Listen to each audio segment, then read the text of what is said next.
Okay, let's look at another question on logical reasoning. Okay, it says consider the statement. The statement P. Martin trains hard. Q. Martin wins the race. This question was WASSCE June 2013 question 13C. Okay, and he said that if P implies Q, state whether or not the following statements are valid. So here, the P implies Q, we call this one to use the implication sign to determine that whether or not, so P implies Q, we are going to use to determine whether or not a certain statement is valid. Okay, so here, this is called what? Contrapositive implication. So this is called contrapositive implication. Okay, so that is to use an implication as one statement implies the other to determine whether it is valid or not. Then we use the contrapositive implication. Okay, so what we are saying is that with the contrapositive, if two statements P implies Q, okay, if one statement implies the other, then these two statements, okay, will also be true if negation of Q implies negation of P. If negation of Q implies negation of P. Alright, so it means that if you are giving two statements like this and one implies the other, then for the two statements to be true at the same time, okay, then you have to negate the later statement, and then you negate what? The beginning statement or the first statement. Okay, so here look at the example. Martin trains hard. So the Martin trains hard, the negation of Martin trains hard is Martin does not train hard. Okay, Martin does not train hard. And then the negation of Martin win the race is Martin does not win the race. Okay, so P implies our Q should be the same as the negation of Q implying the negation of P. That this first statement implied the second statement should be is true or is the same as when I negate the second statement and then implies the first statement.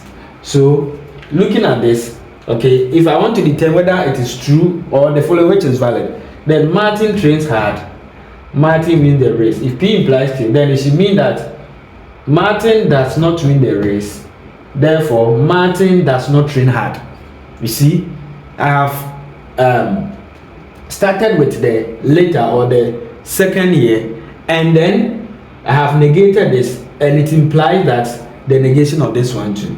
So the P implies Q means that Martin trains hard, therefore Martin wins the race. So if I say negation of Q implies negation of P, then I'll say that Martin does not win the race, therefore Martin did not train hard, or Martin, yes, they didn't train hard. So that is the meaning of the two statements. And if it occurs like that, then we are saying that it makes the statement what? The statement valid. It makes the statement valid. Okay, so we can also look at, let's say for instance, our statement P, Kofi is clever, and the statement Q is Kofi learns hard. Okay, so if P implies Q, that is Kofi is clever, therefore, or it implies that Kofi learns hard. So this statement can be true if we say that if Kofi does not learn hard, then Kofi is not clever. So you start with this, negate it, and you end with and also negate it, and to make the statement to be true. All right. Make sure you go through our channel, and there's a lot of topics are there for you to enjoy. All right. Okay, so I. So we know, let's P implies Q is true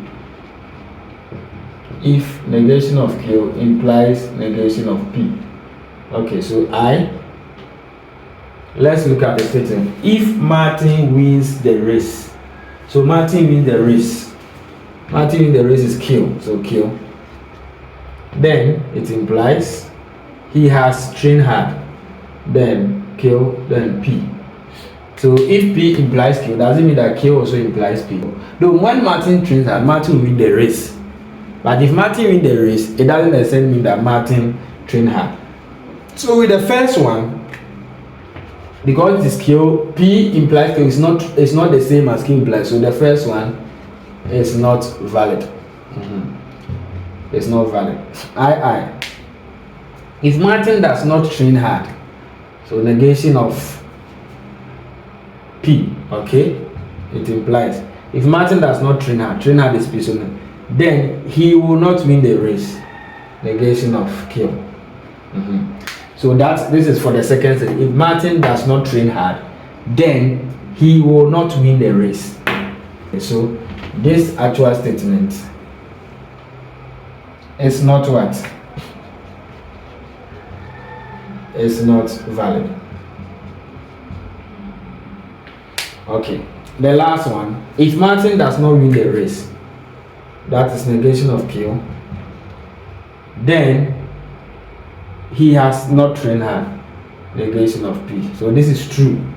So if Martin does not win the race, then Martin has not trained hard. Alright, and that is valid. Alright, that is valid. So if Martin fails to win the race, you can say that yes, he didn't train well. Because if he trains well, he wins the race. But that does not necessarily mean that if Martin wins the race, then he definitely trained hard. No, Martin can still win the race and not train hard. But the emphasis is that if Martin trains hard, he will win the race. So if you get two statements, the contrapositive statement is that if P implies Q, then that is true if the negation of Q implies the negation of what? The negation of P.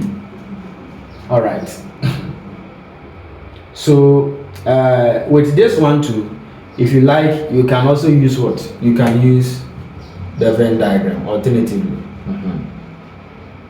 Okay, so when you are using the Venn diagram, then it means that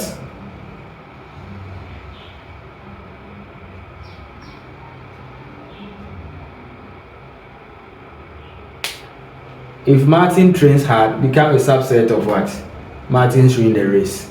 If Martin trains hard, then it implies Martin will win the race. Okay, so if you are using this, then the first become a subset of what? Of the second. Okay, so Martin trains hard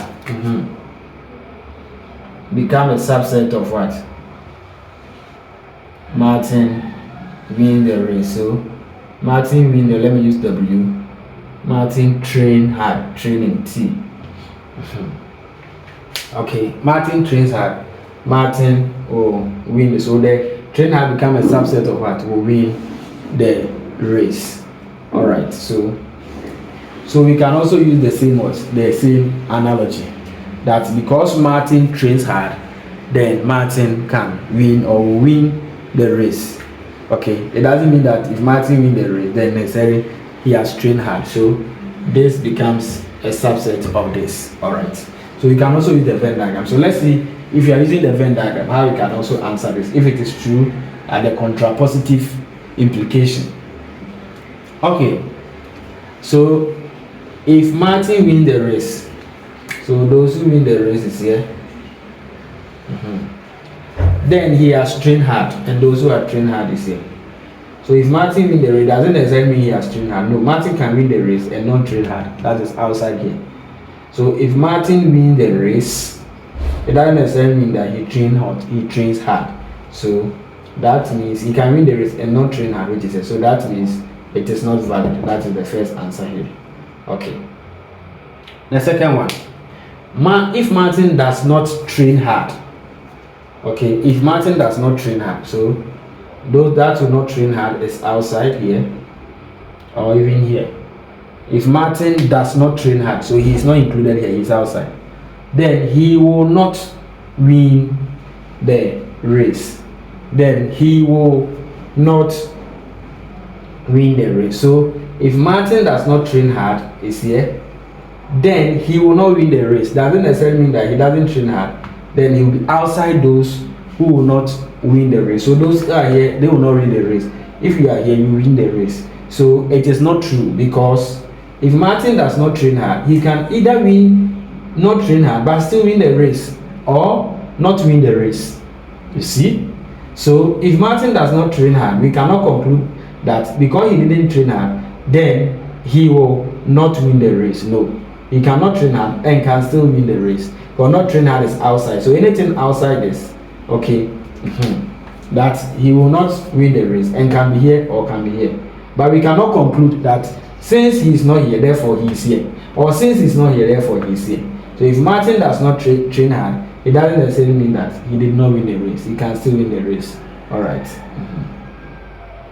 So it makes the statement not to be valid. The last one: if Martin does not win the race, if Martin does not win the race, okay, so if Martin does not win the race, then he is even outside those who win the race.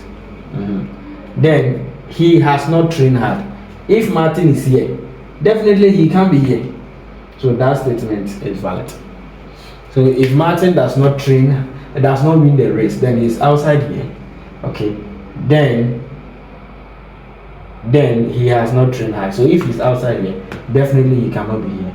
So you can also use the Venn diagram, and then you can also answer the question from the Venn diagram. I believe this is so simple, and it's something that you should understand. Okay, so logical reasoning is all about this. All right, I will see you one more again. Enjoy your day. Bye bye.